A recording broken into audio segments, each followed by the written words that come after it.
Hello everyone. सो यार आज की वीडियो में रिकर्जन का हम पहला जेन्युइन क्वेश्चन करने वाले हैं जो कि बेसिकली रिकर्जन ऑन स्ट्रिंग है। आज की वीडियो में काफ़ी सारी चीज़ें सीखने को मिलेंगी। सब str कैसे यूज़ करते हैं, stoi क्या होता है, मतलब स्ट्रिंग के ये इनबिल्ट फंक्शंस हैं और स्ट्रिंग में रिकर्जन लगाते वक्त क्या बातें ध्यान में रखनी चाहिए, ओवरलैपिंग कैसे देखते हैं, बेस केस तो फिबोनाची में काफ़ी ईजी था फाइंड करना। देखते हैं स्ट्रिंग एरे के प्रॉब्लम्स में कैसे होता है बेस केस डिसाइड करना एंड अपना मेन रिकर्सिव फंक्शन बनाना, क्या वो मुश्किल होता है, क्या वो आसान होता है, क्या बातों का ध्यान रखना चाहिए, वो सब भी मैं आज डिटेल में बताने वाला हूँ।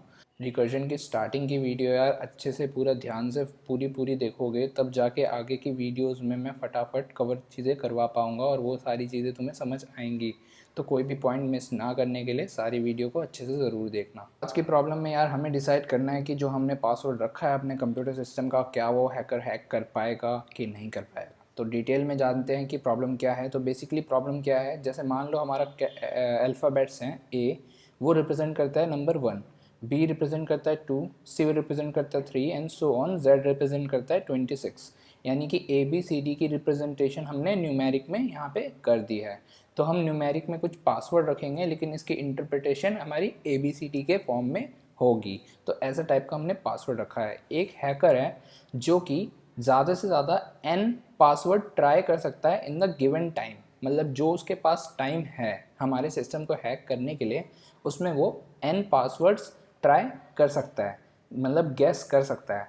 तो हमें ये बताना है यार कि हमारा एक जो सीक्वेंस हमने पासवर्ड का रखा है क्या वो हैकर हैक कर पाएगा या नहीं कर पाएगा। अगर इसको डेप्थ में समझना हो तो मैं कहता हूँ कि यार अगर हमारे सीक्वेंस से कितने पासवर्ड जनरेट हो सकते हैं वो अगर n से ज़्यादा होंगे तो वो हैकर हैक नहीं कर पाएगा।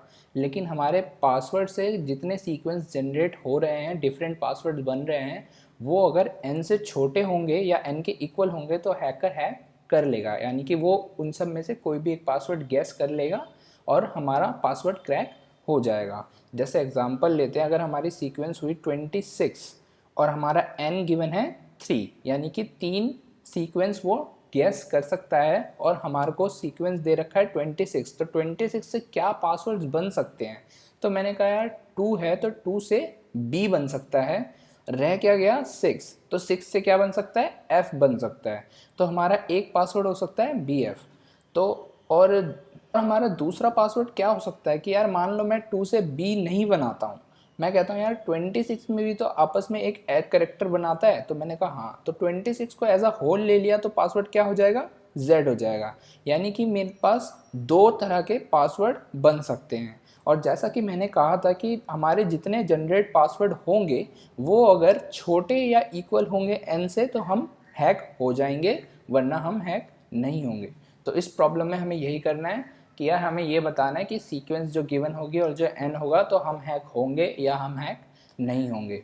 सो सिंपल स्ट्रिंग का एक प्रॉब्लम है लेकिन इसमें सीखने के लिए बहुत सारी चीज़ें हैं। सबसे पहले तो सोचते हैं यार हमने सोचा कैसे कि इसमें रिकर्जन लगेगी। मेन दिक्कत सबसे पहले यही आती है, कोई भी टेक्निक को लगाने से पहले हमें ये डिसाइड करना पड़ेगा कि ये टेक्निक लगेगी कि नहीं लगेगी।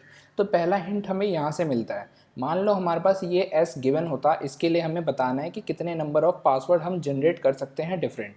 तो इसके लिए मैं कहता हूँ कि यार मेरा पहला कैरेक्टर अगर मेरा a हो जाता है तो मेरे कितने पासवर्ड जनरेट होंगे वो बाकियों से डिसाइड होगा। फिर मैंने कहा कि यार ज़रूरी नहीं है यार मैं सिर्फ पहला कैरेक्टर ए लूँ, क्या पता ये 1 1 मेरा के हो, ये पहला ए ना हो के ये 1 1 मेरा के हो, 11 की वैल्यू है के।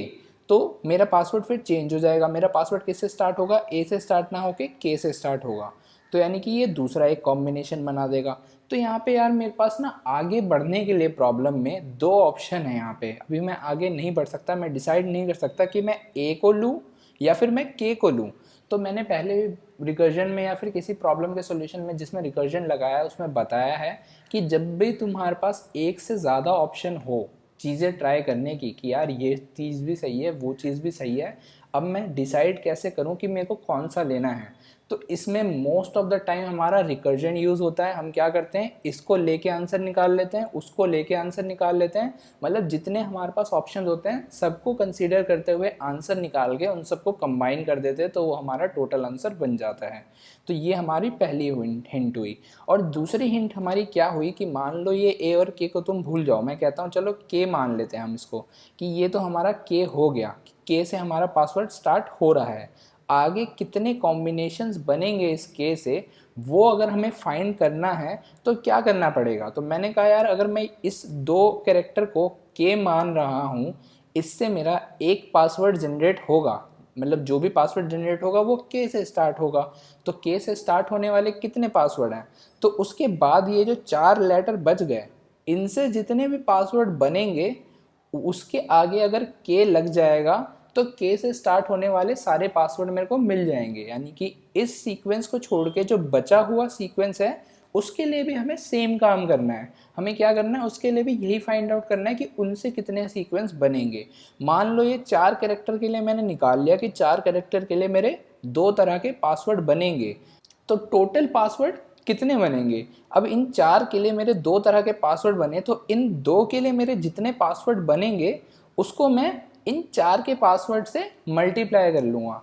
कैसे कि यार इन 2 से अगर मान लो मेरे 2 नए पासवर्ड बन रहे हैं, मतलब इन सिर्फ लास्ट के 2 कैरेक्टर से मेरे 2 नए चीज़ जनरेट हो रही है, तो वो 2 नई चीज़ इन 4 से जो बन रहे होंगे उसके पीछे ऐड ऑन हो जाएगी। और इन 4 से कितने बन रहे थे, 2, उन 2 से ये 2 बनेंगे, दूसरे 2 से दूसरे 2 बनेंगे, यानी कि टोटल हमारे 4 पासवर्ड बन जाएंगे। तो यानी कि हम ये देख रहे हैं कि यार प्रॉब्लम का अगर एक पार्ट हम सॉल्व कर रहे हैं तो उसके बाद वो पार्ट सॉल्व होने के बाद बाकी का पार्ट कैसे सॉल्व होगा, तो वो तरीका भी हमारा सेम है। यानी कि जैसे हमने स्टार्टिंग वाला पार्ट सॉल्व करा है, जैसे हमारी पूरी बिगर प्रॉब्लम है कि हमें इस पूरे सीक्वेंस का पासवर्ड निकालना था, तो वैसे ही हमारी स्मॉलर प्रॉब्लम भी है कि हमें सीक्वेंस का निकालना है तो हमारे को उसके पार्ट का निकालना होगा। इसके पार्ट्स का आंसर निकालते निकालते कंबाइन करके हमारा पूरे बड़े सीक्वेंस का आंसर आएगा। तो ये दूसरी बड़ी हिंट थी कि रिकर्जन लगेगा, क्योंकि हमारी मेन प्रॉब्लम जिस हिसाब से सॉल्व हो रही है वैसे ही हमारी सब प्रॉब्लम सॉल्व हो रही है। यानी कि इसके लिए मेरे को अलग काम करने की ज़रूरत नहीं है। अगर डब्लू काम मेरे को मेन प्रॉब्लम के लिए करना है तो डब्लू काम भी मेरे को सब प्रॉब्लम के लिए भी करना है। दूसरी चीज़ ये हो गई। और जैसे ही अगर तुम्हें पता लगे कि यार रिकर्जन है इसमें, तो बिना किसी देरी के फटाफट से इसका रिकर्सिव ट्री बना लेना चाहिए। तब हम डिसाइड करेंगे उसका बेस केस कैसे बनेगा, उसके कैसे हम सब प्रॉब्लम्स कंबाइन करेंगे और क्या उस प्रॉब्लम में ओवरलैपिंग है या नहीं है। तो मैंने कहा था यार ट्री जेन्युइन भी बना सकते हो कि हम स्ट्रिंग इस सीक्वेंस को एस ले लेते और उसमें फिर ट्री को डिवाइड करते, या फिर हम किसी एक छोटे से एग्जांपल भी वर्क कर सकते हैं। जैसे कि मेरे को एग्जांपल लेना ज़्यादा बेस्ट लगता है, उसमें सारी चीज़ें न्यूमेरिक दिखती हैं तो हमें ओवरलैपिंग आसानी से दिख जाती है और सारे बेस केस भी आसानी से दिख जाते हैं। तो मैं इसी सीक्वेंस को लेके एक ट्री बना लिया है अपना पहले से ही। तो यहाँ पे मेरा ये सीक्वेंस था, तो मेरे पास यहाँ पे 2 ऑप्शंस हैं। मैंने कहा यार पहले वाला कैरेक्टर अगर मेरा ए होगा तो मेरे को किसके लिए आंसर फाइंड करना है, इन 5 के लिए आंसर फाइंड करना है। इन 5 से जो मेरे आंसर बनेंगे वो उसके आगे ए लग जाएगा, तो टोटल नंबर ऑफ पासवर्ड मेरे कितने बन जाएंगे, ए, और इन 5 से जितने बनेंगे वो। तो ए से तो यार एक ही पासवर्ड बन सकता है, मतलब ए तो कंट्रीब्यूशन 1 ही दे रहा है ना अपना। इन 5 से मान लो 3 पासवर्ड बनते हैं तो उन तीनों पासवर्ड के आगे ए लग जाएगा। तो मैंने कहा चलो ठीक है, इससे टोटल 3 बन गए। दूसरा ऑप्शन मेरे पास क्या है कि इन 2 को मैं के मान लूँ और बाकी इन 4 से जितने पासवर्ड मेरे बन रहे हैं वो फाइंड आउट कर लूँ। तो सपोज़ इन 4 से मेरे 2 पासवर्ड बन रहे थे तो उन 2 पासवर्ड के आगे के लग जाएगा, तो मेरे टोटल 2 पासवर्ड यहाँ से आ गए। अब 2 पासवर्ड इससे आ गए, 3 पासवर्ड इससे आ गए, टोटल मेरे कितने पासवर्ड बने, तो ये तीनों अलग होंगे, ये दोनों अलग होंगे और होल में ये 5 ही अलग होंगे। तो इन 2 केस को ऐड करके मेरे टोटल का आंसर मेरे को मिल जाएगा। तो यानी कि सब प्रॉब्लम में रिलेशन तो मेरे को पता लग गई। लेकिन यहाँ पे ध्यान देने वाली 2 बात है। हमने ये जो नंबर लिया है, ये 2 जो स्टार्टिंग से लिया है, वो अगर 10 से लेके 26 के बीच में है तब तो हम ये डिवीज़न कर सकते हैं, ये सब डिवीज़न कर सकते हैं कि इसको के बना लिया या फिर के से लेके जेड तक कुछ भी बना लिया हमने। लेकिन मान लो अगर ये 26 से बड़ा होते हैं स्टार्टिंग के 2 नंबर, तो क्या वो हम उनको कंसिडर कर सकते हैं? कभी भी नहीं कर सकते, क्योंकि वो आपस में कोई एक नया अल्फ़ाबेट नहीं बनाएंगे, उसको हम 1 में ही डिवाइड कर सकते हैं। तो ये सब प्रॉब्लम बटेगी या नहीं बटेगी वो इस कंडीशन पे डिपेंड करती है। मैंने प्रूनिंग की बात करी थी, तो प्रूनिंग हम यहाँ पे लगाएंगे कि सब प्रॉब्लम को बांटने से पहले ही हम देख लेंगे कि क्या हमें इसको बांटना चाहिए या नहीं बांटना चाहिए। जो अननेसेसरी कंडीशंस होंगी जिसमें हमें प्रॉब्लम को डिवाइड नहीं करना है, हम पहले से इसको कंडीशन चेक लगा के रख लेंगे और उस पर कॉल नहीं करेंगे, क्योंकि हमें जितना कॉल बढ़ाएंगे उतने टाइम कॉम्प्लेक्सिटी हमारे रिकर्जन की बढ़ेगी। तो उस टेक्निक को प्रूनिंग कहते हैं। तो इस प्रॉब्लम में शायद तुम्हें थोड़ा थोड़ा हिंट मिल गया होगा क्या होती है। अब बात करते हैं यार, हमने रिकर्जन ट्री तो बना ली, अब देखते हैं कि ओवरलैपिंग हमारी कहीं पे हो रही है कि नहीं हो रही है। तो ओवरलैपिंग तुम्हें आराम से दिख जाएगी अगर तुमने ट्री बिल्कुल सही बनाया हो। ये 4 के लिए मैं यहाँ पे आंसर निकाल रहा हूँ, इसको मैंने 1 से मार्क कर दिया और 1 यहाँ पे भी दिख रहा है मेरे को। इस 4 के लिए मैं यहाँ पे भी आंसर निकाल रहा हूँ। तो मेरे को क्या 2 बारी इन 4 के लिए आंसर निकालना चाहिए, या फिर ये नहीं होगा कि यार इस 4 के लिए मैंने अगर यहाँ पे निकाल ही लिया तो यहाँ पे डायरेक्ट उसका काउंट यूज़ कर लिया जाए। फिर ये तो हुई 4 की बात। अब 3 की बात करते हैं। तो 3 को मैंने 2 से मार्क करा है, तो 2 यहाँ पे भी है, 2 यहाँ पे भी है, 2 यहाँ पे भी है। इस छोटे से लेंथ के लिए हमारी सब प्रॉब्लम 2 वाली 3 बार रिपीट हो गई, और हमारे को स्ट्रिंग की लेंथ क्या मिलेगी, 10 की पावर 6 तक तो एटलीस्ट मिलती है यार हर एक स्टैंडर्ड प्रॉब्लम में। तो उसमें कितनी ज़्यादा ओवरलैपिंग होगी। 2 के लिए 3 है, और सॉरी 3 लेंथ के लिए हमारी तीन जगह पे सब प्रॉब्लम ओवरलैपिंग हो गई। 2 लेंथ के लिए भी हमारी 3 जगह पे सब प्रॉब्लम ओवरलैपिंग दिख रही है। 3 जगह पे नहीं, शायद 4 जगह पे है। तो देखते जा रहे हो कि जैसे जैसे लेंथ हमारी डिक्रीज होती जा रही है वो बहुत ज़्यादा रिपीट कर रही है। तो उसको बार बार ही ना निकाल के उसको हम स्टोर करा सकते थे। तो यानी कि सब प्रॉब्लम ओवरलैपिंग वाली प्रॉब्लम है इस प्रॉब्लम के अंदर। इसको हमें हैंडल करने के लिए मेमोराइजेशन का इस्तेमाल करना पड़ेगा। अगर हम बार बार निकालते हैं तो ऑफकोर्स हमारा सोल्यूशन TLE दे देगा। चलो यार, इसके कोडिंग पार्ट में देखते हैं कि इसको किस तरीके से हम कर सकते थे, और भी इसमें क्या क्या चीज़ें हैं हमारे सॉल्यूशन में जो कि तुम गलत कर सकते हो पहली बारी रिकर्जन करते टाइम। तो उन बातों को भी मैं वहीं पे बता देता हूँ। सबसे पहले मैंने बिना मेमोराइजेशन के जो सॉल्यूशन बनाना चाहिए स्टैंडर्ड सॉल्यूशन वो बना के देखा है। तुम कोई भी सॉल्यूशन बनाना तो पहले बिना मेमोराइजेशन के बनाना, फिर मेमोराइज करना उसको, ताकि तुम्हें पता रहे कि यार दोनों में फ़र्क क्या है, स्लो चल रहा है फास्ट चल रहा है। अब जैसा कि देख रहे हैं हम यहाँ पे, हमने n इनपुट में ले लिया है, एक स्ट्रिंग बना ली s नाम करके, इसमें हम अपनी सीक्वेंस स्टोर करेंगे। हमने s इनपुट ले लिया, फिर हमने क्या कंडीशन लगा रखी है कि अगर हमारा जो गिवन n है वो हमारा बड़ा या फिर इक्वल है हमारे जितने पासवर्ड जनरेट कर सकता हूँ। एक काउंट फंक्शन बनाया मैंने ऊपर जो कि बताएगा कि कितने पासवर्ड मैं जनरेट कर सकता हूँ। तो अगर मेरा n greater than equals to generated password है, यानी कि हैकर ज़्यादा उससे ट्राई कर सकता है कि ज़्यादा सीक्वेंस वो ट्राई कर सकता है, तो यार तुम हैक हो गए, काम ख़त्म, यू आर हैक्ड। वरना हमारे को सिस्टम क्या बताएगा, यार किसी ने ना कोशिश करी थी हमें हैक करने की लेकिन वो कर नहीं पाया। तो इस केस में तो सेफ रहेंगे, वरना हम हैक हो जाएंगे। अब मेन चीज़ है हमारी काउंट फंक्शन को स्टडी करना। तो काउंट फंक्शन में जाने से पहले उस ट्री पे वापस जाते हैं और देखते हैं इसकी बेस केस और सब प्रॉब्लम को कैसे हमें कंबाइन करना है। सो यार, हमने यहाँ से प्रॉब्लम स्टार्ट करी थी। सब प्रॉब्लम के बीच में रिलेशन तो मैंने तुम्हें डायरेक्ट बता दिया कि पहला कैरेक्टर अगर मैं ए मान लेता हूँ तो बाकी का आंसर क्या होगा, तो बाकी की जितनी बची लेंथ है वो मेरा आंसर हो जाएगा। दूसरा, अगर मैं इसको डिवाइड करता हूँ कि ये दोनों मेरे 26 के रेंज में आते हैं, तो मैं इसको डिवाइड करते हुए इस पहले कैरेक्टर को तो मान लिया और 2 कैरेक्टर छोड़ के इस बाकी लेंथ के लिए मैंने प्रॉब्लम को कॉल कर दी।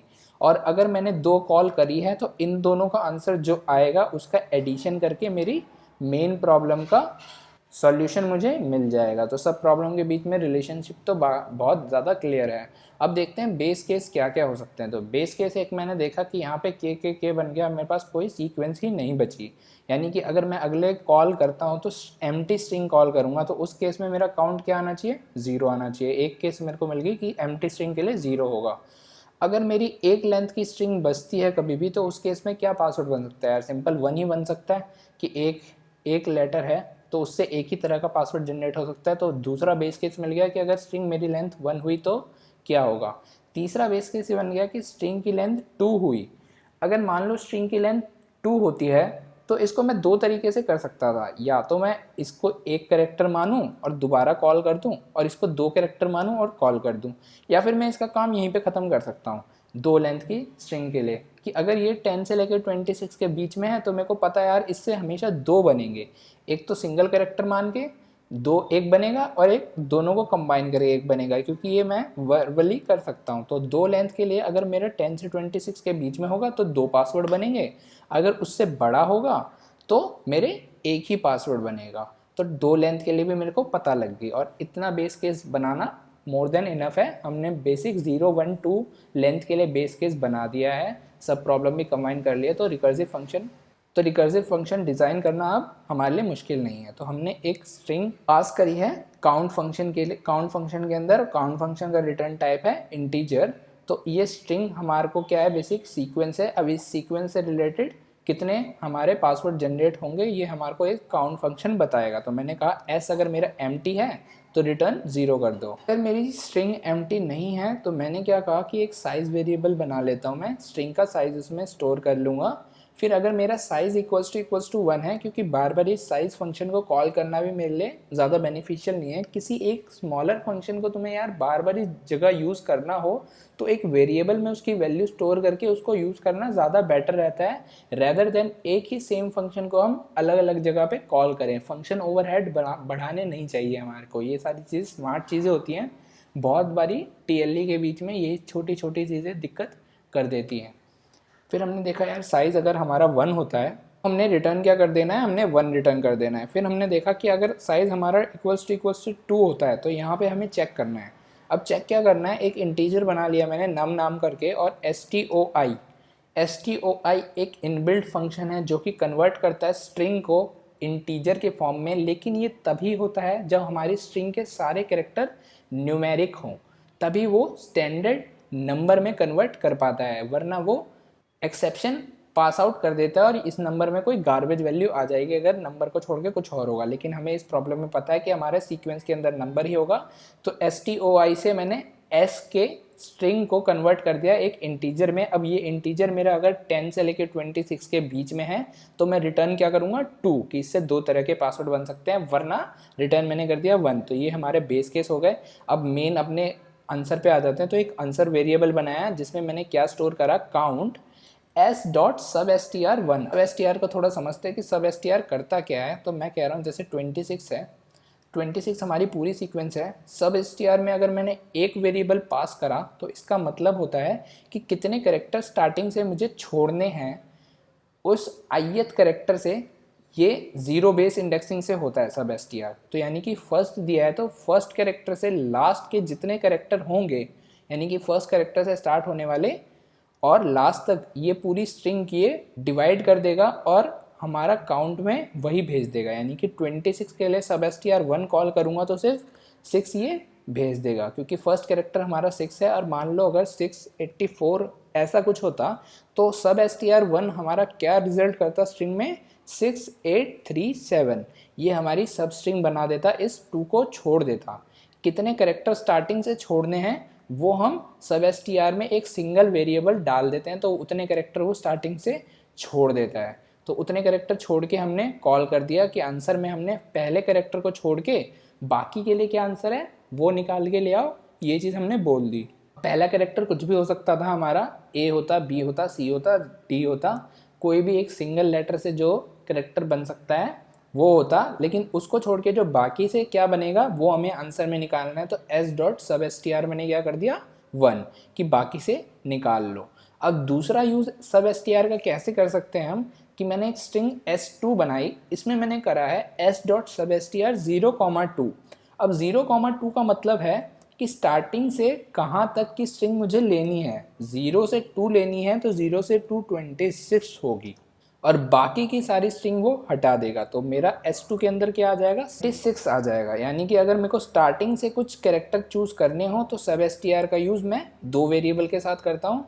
किसी एक पॉइंट से लास्ट तक का लेना हो तो सब str में मैं एक वेरिएबल का यूज़ करता हूँ। तो आई थिंक सब str क्लियर हो गया होगा। जिसको क्लियर नहीं हुआ होगा यार वो C++ वेबसाइट से पढ़ लेना। सब str के बारे में काफ़ी यूज़फुल चीज़ है।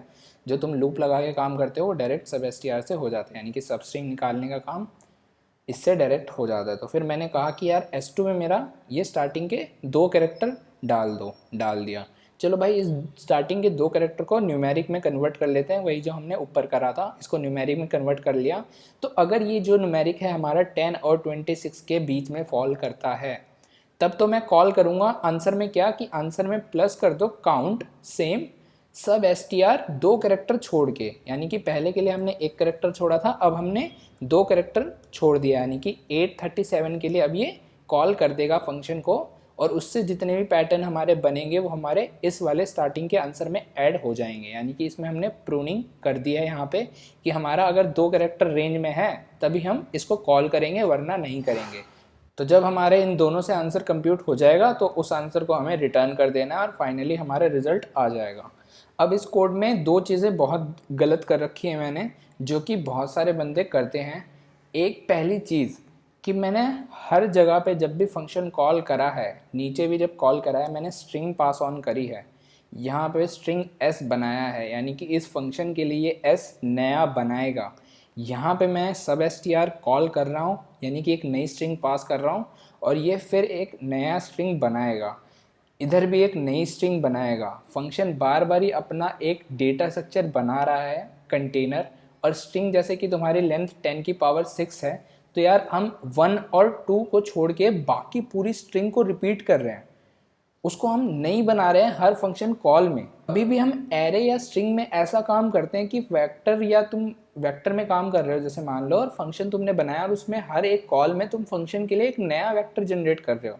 तो इसमें तुम्हारे 2 नुकसान हैं। एक तो मेमोरी हेड बहुत बढ़ जाएगी, यानी कि मेमोरी की यूजेज बहुत बढ़ जाएगी, क्योंकि हर एक फंक्शन एंड कब होगा, जब बेस केस हिट होगा तब वो फंक्शन एंड होगा, फंक्शन का वो कॉल एंड होगा, और जब फंक्शन कॉल एंड होगा तब वो मेमोरी से डिलीट होगी चीज़। यानी कि हर एक केस में हमें इतना सारा हम जो मेमोरी में डाल रहे हैं उससे हमारी मेमोरी लिमिट एक्सीड कर सकती है। दूसरी, जितनी ज़्यादा चीज़ें तुम नहीं बनाते हो फंक्शन के लिए, उतना ज़्यादा फंक्शन ओवरहेड में टाइम भी उसका ऐड ऑन होता है, उस चीज़ को बनाने में हर जगह टाइम भी लगता है। तो बहुत जगह टीएलई तुम्हारा इसकी वजह से भी आ जाएगा कि तुम हमेशा एक नई कंटेनर फंक्शन के लिए बना रहे हो। तो जब भी रिकर्जन के साथ काम करना है तो इस चीज़ को हमेशा अवॉइड करना है, रिकर्जन कॉल के अंदर हमेशा अवॉइड करना है इस चीज़ को। कोशिश करना है कि बिना उसको बनाए या फिर रेफरेंस या फिर पॉइंटर्स का यूज़ करके हम एक ही कंटेनर को यूज़ करें अलग अलग पोजीशन से। हम उस वेरिएबल को या फिर उस कंटेनर को ग्लोबली बना सकते हैं, ताकि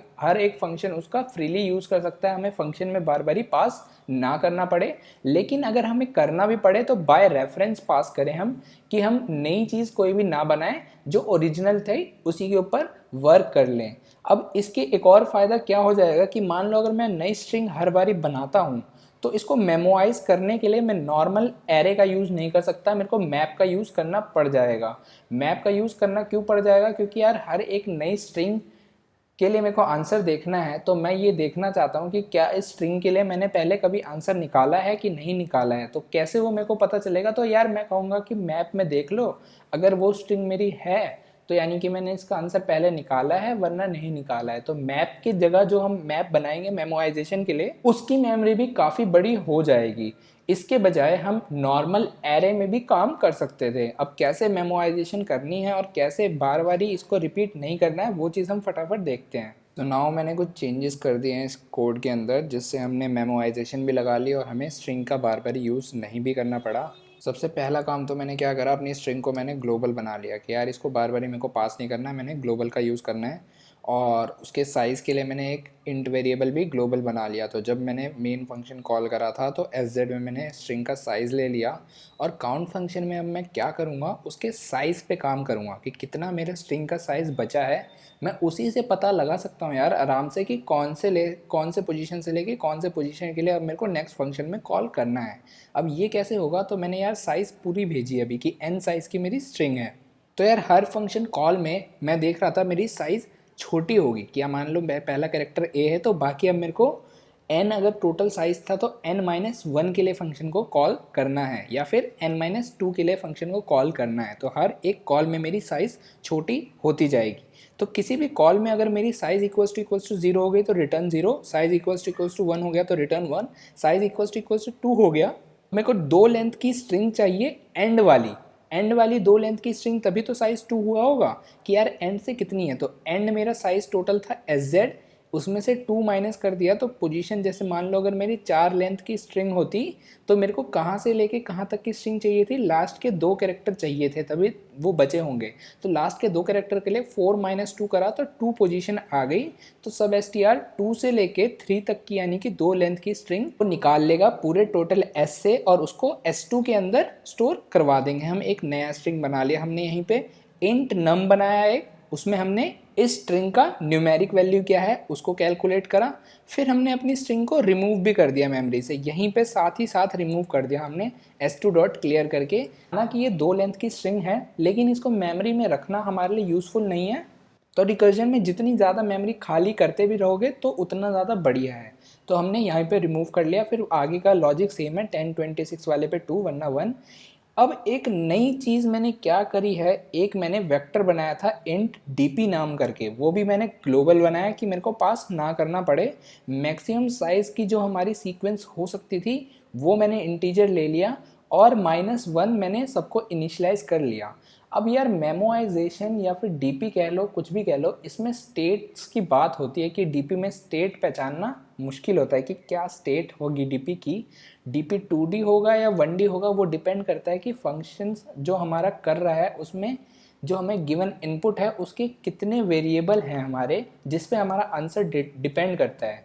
तो स्टेट बेसिकली वही चीज़ होती है कि हमारा आंसर कितनी चीज़ों पे डिपेंड कर रहा है। यहाँ पे हमारा आंसर या फंक्शन किस चीज़ पे डिपेंड कर रहा है, बेसिकली साइज़ पे डिपेंड कर रहा है कि हमारे स्ट्रिंग का क्या साइज़ रह गया है। हम कोई भी साइज़ के लिए आंसर निकालते हैं तो हमें बाद में अगर चेक करना हो कि यार मैंने ये आंसर पहले निकाला है या नहीं निकाला, तो मैं यही देखूंगा ना यार डीपी में इस साइज़ का आंसर पहले से स्टोर है या फिर नहीं है, मेमोराइजेशन में मेरे पास ये चीज़ पहले से पड़ी है या नहीं पड़ी। तो हमें पता लगा कि यार ये साइज़ वेरिएबल फैक्टर है, तो साइज़ मैक्सिमम जितना हो सकता था हमने उतने लेंथ की एक एरे को बना लिया और सबको -1 से इनिशियलाइज कर लिया। आंसर हमेशा कौन सा चुनना चाहिए, जो कि कभी पॉसिबल नहीं है, ताकि आसानी हो कि पहले हमने निकाला है कि नहीं निकाला। हमने -1 से कर दिया। अब यहाँ पे चालाकी मैंने क्या करी कि मैंने इंट रेफरेंस वेरिएबल बनाया इंट आंसर, और उसमें मैंने डीपी ऑफ n स्टोर करवा दिया। एक ये भी तरीका होता है डीपी या फिर मेमोइजेशन को यूज़ करने का रिकर्जन में। हम कुछ एक्स्ट्रा लाइनों से अब बच गए हैं। अब कैसे बच गए हैं, तो मैंने कहा कि इसको ये रेफरेंस वेरिएबल बनाया है डीपी ऑफ n का, यानी कि जहाँ जहाँ पे ये आंसर यूज़ होगा तो ये समझ लो वहाँ वहाँ पे ये डीपी ऑफ n यूज़ हो रहा है। ये बस उसका एलियास नेम है, रेफरेंस वेरिएबल इसको नहीं आता, एक बारी पढ़ लेना, काफ़ी काम की चीज़ है। तो हमने कहा कि यार आंसर अगर हमारा नॉट इक्वल्स टू -1 है तो रिटर्न आंसर कर दो। यहाँ पे हम क्या करते थे, डीपी ऑफ n रिटर्न करते थे, लेकिन हमने डायरेक्टली यहाँ पे आंसर रिटर्न कर लिया क्योंकि ये डीपी ऑफ n को ही रिप्रेजेंट करता है। अब अगर हमारा DP of n equals to -1 था तो ये कंडीशन फॉल्स होगी। तो हमने नीचे क्या करा, आंसर में हमने काउंट ऑफ n-1 कर दिया। टोटल लेंथ हमारी n थी, इस पहले करेक्टर को छोड़ने के बाद लेंथ कितनी रह जाएगी, n-1। तो आंसर में हमने ये चीज़ के लिए फंक्शन कॉल कर दिया, इससे जो आंसर आएगा ये हमारा आंसर में स्टोर हो जाएगा। आंसर में स्टोर होना या फिर डीपी ऑफ n में स्टोर होना, अब एक ही बात रह गई है। अब देख रहे हो कहीं पे भी मेरे को डीपी ऑफ n की ज़रूरत नहीं पड़ेगी। आंसर में जो भी चीज़ें चेंजेस होंगे वो डीपी ऑफ n में चेंजेस हो रहे हैं, तो हम डायरेक्टली आंसर में काम करते हुए डीपी ऑफ n में भी चेंज कर रहे हैं। अलग से हमें बाद में रिजल्ट को जैसे हम डीपी ऑफ n में स्टोर करवाते थे, बहुत सारे लोग करते भी हैं, उस चीज़ से हम बच गए। हम एक ही वेरिएबल में काम करेंगे। तो ये एक स्मार्ट वे है, अपनी अपनी प्रैक्टिस है, जिसको करना हो करे, जिसको नहीं पसंद तो वो नहीं भी कर सकता है। बस मैं ये टेक्निक यूज़ करता हूँ इसलिए मैंने तुम्हें बता दी। तो आंसर में मैंने इसके लिए कॉल कर लिया कि पहला कैरेक्टर छोड़ के अब बाकी के लिए जितना आंसर है वो निकाल के ले आओ। सो यार हमें जो 2 लेंथ की स्ट्रिंग चाहिए थी चेक करने के लिए कि क्या वो हमारी रेंज में है कि नहीं है, उस हिसाब से हमारा बाकी पार्ट का आंसर कॉल करना है हमें दूसरे पार्ट को या नहीं करना। तो उस पार्ट को कैसे निकालें अब हम, जब हम पोजीशन पे काम कर रहे हैं, तो वो भी काफ़ी सिंपल है। हमने एक स्ट्रिंग S2 बना ली थी जो पहले भी सॉल्यूशन में बनाई थी, s.substr। अब हमें जो स्टार्टिंग पोजीशन है हमें बस वही फाइंड करना है कि substr में कौन सी पोजीशन से 2 कैरेक्टर लेने हैं। तो मान लो मेरे पहले केस में n इक्वल्स टू स्ट्रिंग की लेंथ, यानी कि पूरी स्ट्रिंग की अगर मैं बात करूं तो स्टार्टिंग का पहला पोजीशन क्या होना चाहिए, तो पूरी लेंथ माइनस पूरी लेंथ 0 होना चाहिए। 0 से दो लेंथ की सब स्ट्रिंग मेरे को निकाल के दो, यानी कि लेंथ यहाँ पे हम स्पेसिफाई कर रहे हैं सब str के अंदर, तो वो दो लेंथ की स्टार्टिंग से कैरेक्टर निकाल के s2 में सेव कर लेगा। मान लो हमारा पिछले केस में हमने n-1 के लिए कॉल करा था, तो n-1 के लिए जब हमने कॉल करा था तो हमारा स्ट्रिंग का साइज स्टार्टिंग से एक हटा दिया था हमने। तो अब क्या होना चाहिए, हमारी स्टार्टिंग पोजीशन टोटल माइनस एक कम, तो यानी कि 1 आ जाएगा यहाँ पे। तो 1th करेक्टर से, फर्स्ट करेक्टर से दो करेक्टर आगे के ले लो और वो S2 में डाल दो, तो दो करेक्टर हमारे इस केस में भी कंफर्टेबली निकल जाएंगे। इन दो करेक्टर से हमने उसको न्यूमेरिक में बनाया, S2 को हमने अपना क्लियर कर दिया कि इस मेमोरी की अब हमें ज़रूरत नहीं, तो इसको क्लियर कर दो। हमने उनको कंपेयर करा, क्या वो 10 और 26 के बीच में है, मैंने कहा हाँ अगर वो 10 और 26 के बीच में, तो आंसर में क्या चीज़ कॉल करो, n-2 की, यानी कि ये दो कैरेक्टर स्टार्टिंग के हटा के जो मेरी लेंथ बच जाएगी रिमेनिंग, उसके लिए क्या मेरा फंक्शन निकालता है वो चीज़ कॉल करो, और वो आंसर के अंदर ऐड करवा देंगे हम कंफर्टेबली।